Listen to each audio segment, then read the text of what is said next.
செய்தி. அமோனியா வாயு கசிவு தொடர்பாக தமிழக அரசு உத்தரவு ஒன்றை பிறப்பித்திருக்கிறது.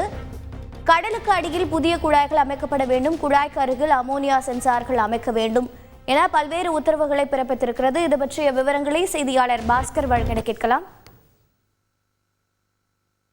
பாஸ்கர் வணக்கம். தமிழக அரசு உத்தரவின் மேலும் இருக்கும் தகவல்கள் என்னென்ன? இந்த அமோனியா வாயு கசிவின் பின்விளைவுகள் என்ன? எண்ணூர்ல கோரமண்டல் இன்டர்நேஷனல் லிமிடெட் நிறுவனம், அந்த நிறுவனத்தில் ஏற்பட்ட அமோனியா வாயு கசிவு தொடர்பாக ஒரு தொழில்நுட்ப குழு என்பது அமைக்கப்பட்டது. அந்த குழு தமிழ்நாடு மாசு கட்டுப்பாட்டு வாரியத்துக்கு பல்வேறு உத்தரவுகளை பரிந்துரைகளாக கொடுத்திருக்கிறது. அந்த தொழிற்சாலையில கடலுக்கடியில தற்போது இருக்கக்கூடிய அந்த அமோனியா கொண்டு செல்லக்கூடிய குழாய்கள் ஏற்கனவே இருக்கக்கூடிய குழாய்களுக்கு பதிலாக புதிய குழாய்கள் அதிநவீன கண்காணிப்பு, தானியங்கி கட்டுப்பாடு மற்றும் விபத்து தடுப்பு சாதனங்களுடன் அமைக்கப்பட வேண்டும்.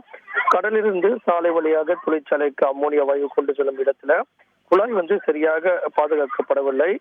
இந்த குழாயானது பொதுமக்கள் யாரும் அணுகா வண்ணம் உரிய பாதுகாப்பு அமைப்புடன் இருப்பதை தொழிற்சாலைகள் உறுதி செய்ய வேண்டும் அப்படிங்கறத எல்லாம் பரிந்துரைகளாக கொடுத்திருக்கிறார்கள்.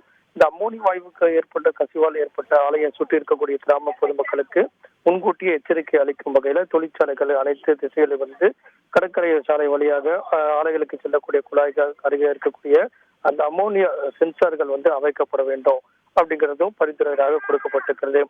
இந்த வாயு கசிவால் பாதிக்கப்பட்ட மக்களுக்காக தமிழ்நாடு மாசு கட்டுப்பாட்டு வாரியத்துக்கு சுற்றுச்சூழல் இழப்பீடாக ஒரு 6 கோடி ரூபாய் சம்பந்தப்பட்ட தொழிற்சாலை உடனடியாக செலுத்தும் நடவடிக்கை எடுக்க வேண்டும் அப்படிங்கிற பரிந்துரை கொடுக்கப்பட்டிருக்கிறது. இது போல ஒரு 18 பரிந்துரைகள் கொடுக்கப்பட்டிருக்கிறது. இந்த பரிந்துரைகளை தொழிற்சாலைகள் கடைபிடிக்க வேண்டும் அப்படிங்கிறதா தமிழக அரசுடைய உத்தரவாக உள்ளது.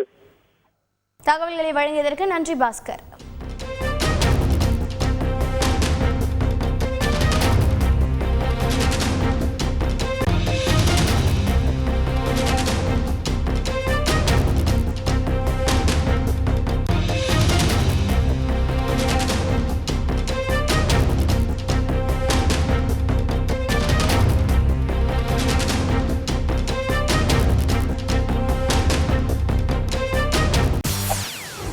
செய்திகளை உடனுக்குடன் தெரிந்து கொள்ள உடனே சப்ஸ்கிரைப் பண்ணுங்க.